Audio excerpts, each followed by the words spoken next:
take a few minutes to remember how to graph a point, graph a line, and then later we'll look at how to rearrange the equation in case they don't give it to you in order.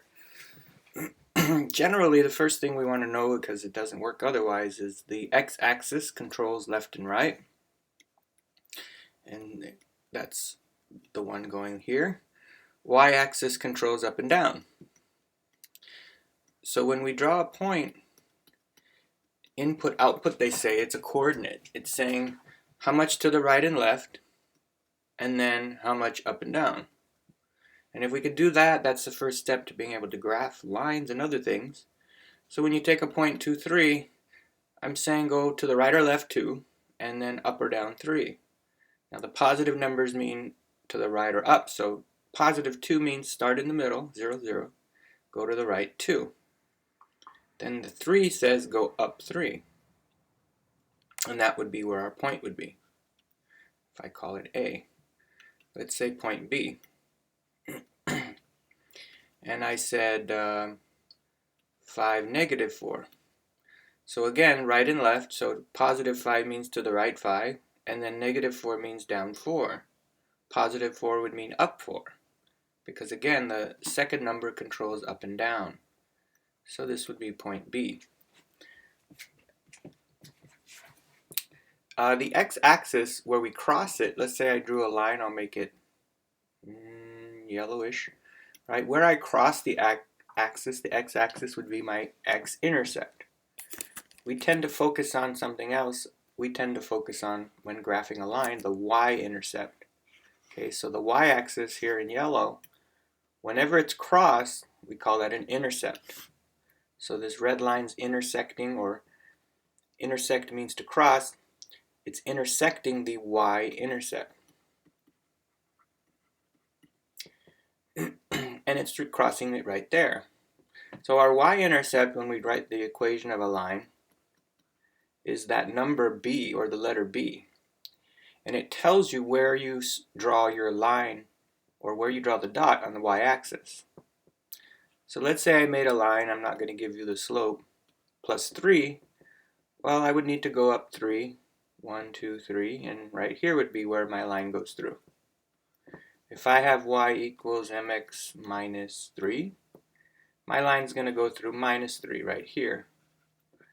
Okay, so before we know our slope, we know the intercept tells us where we draw a dot. And then from there we use our slope to draw our second dot. So let's take a look at what I'm talking about. We'll write it into the graph. Y equals 2/3 x plus 5, or plus 4. So the first thing I hope we notice is the number 4. That plus 4, the intercept, y equals mx plus b, the b is the number left over. So again, it tells you where it's crossing or intersecting. So let's say I didn't have that graph. I know my first spot, I'm going to draw a point at 4. Okay, to then graph,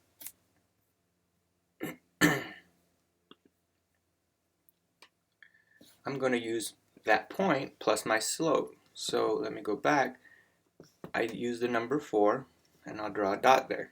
If the number was 10, I'd draw it at 10. If it was negative 4, I'd draw it at negative 4. Then I'm going to use the slope. So the slope is 2/3. We used to call this the rise over run. And it's really a bad way to say it because it doesn't always rise, it could fall. So really they call it the changing of how much it changes the y over change of x. In physics, change is a triangle, so change of y over change of x. So you're asking how much on the y did I change and how much did I change on the x. So the y means the axis that goes up and down. So the 2, the positive 2, means I'm going to go up 2. 1, 2 spaces. The number 3 means I'm going to go to the right 3, or the x controls left and right. I'm going to go positive 3. So 1, 2, 3. This is a little bit in the way. Right? So then my second point would be here. So we could then connect the dot and have the line that I already have written down. So let's take this and piece it together and take a look at another equation. So let's use the same slope, 2 over 3 x.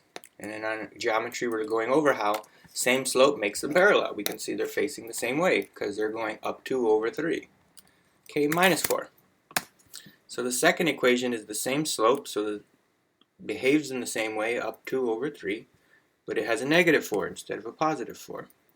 I could do the same thing with 0, right? It's going to go through 0. When there's no number, it's like a 0.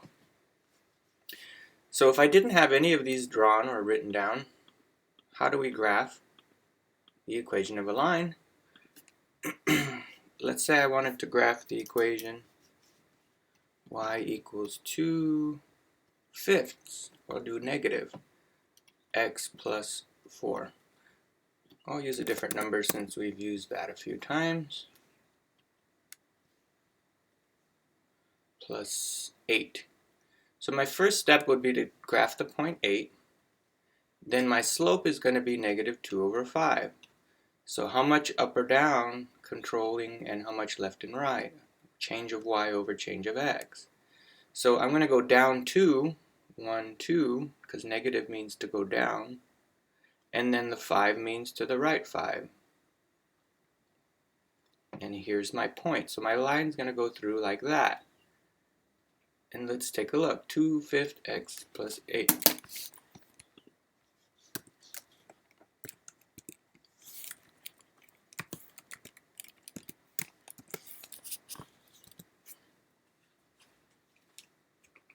And that was what we had, right? We have the number 8, and then we go down 2 over 5. 1, 2, 1, 2, 3, 4, 5. And we connected the dots. So knowing that the first number, the intercept, tells you where to draw your first point, and then your slope tells you which direction to draw your next point, how much you change in y over change in x, will help us to graph a line pretty quickly. And you could even play around with it in the software GeoGebra, and that will give you some more practice.